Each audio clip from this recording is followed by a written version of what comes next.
Greetings, this is M squared with a tutorial on how to find segments that are formed by a tangent and a secant inside a circle.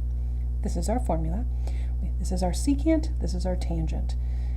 We take the segment that is from the point of tangency to where the secant and tangent intersect. We square it and we set it equal to this outside part of the secant times the entire secant from where it intersects the circle to where they intersect. It intersects with the tangent. That's our formula. So let's do some examples. This is our tangent.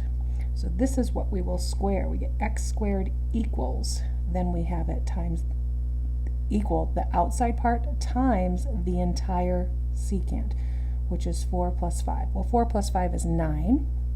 9 times 4 is 36. So we end up with x squared equals 36.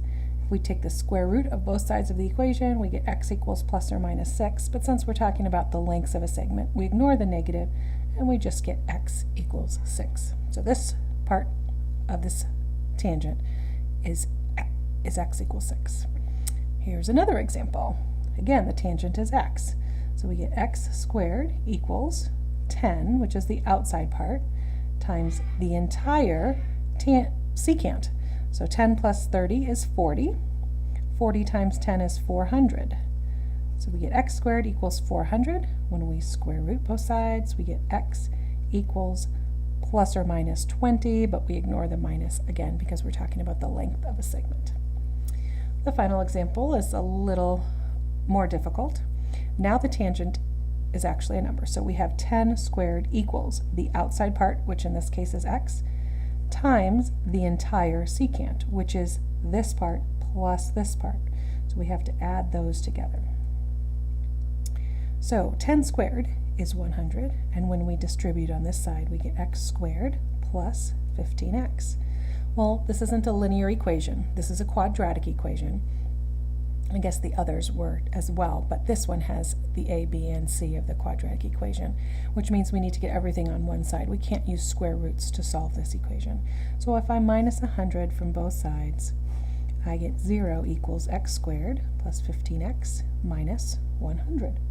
Then I have to use my little t-chart to find factors of negative 100 that are going to add up to 15. So I might try 4 and 25, negative 4 and 25. That gets me 21. That didn't work. So 5 times 20, if I have a negative 5, that would get me 15. So I'll use these. So if you wanted to, you could use the quadratic formula, but it's an easy one to factor. So x times x gets me my x squared, and 20 times negative 5 gets me my negative 100, and when I add the outers and the inners, I get 20x minus 5x, which gets me my 15. So that's my check. So now I'm ready to solve each factor for each factor, and I want to find out what makes them 0 because they're multiplied together to equal 0. So if I set this factor equal to 0, I get x equals negative 20. And if I set this factor equal to 0, I get x equals 5. And like we did in the previous examples, we ignored the negative because a length can't equal a negative. And so the segment outside the secant, the part of the secant that's outside the circle, is equal to 5. And you could always check it. That's 20 times 5. Does that equal 100? And yes, it does. It's our little check. And this is M squared signing out.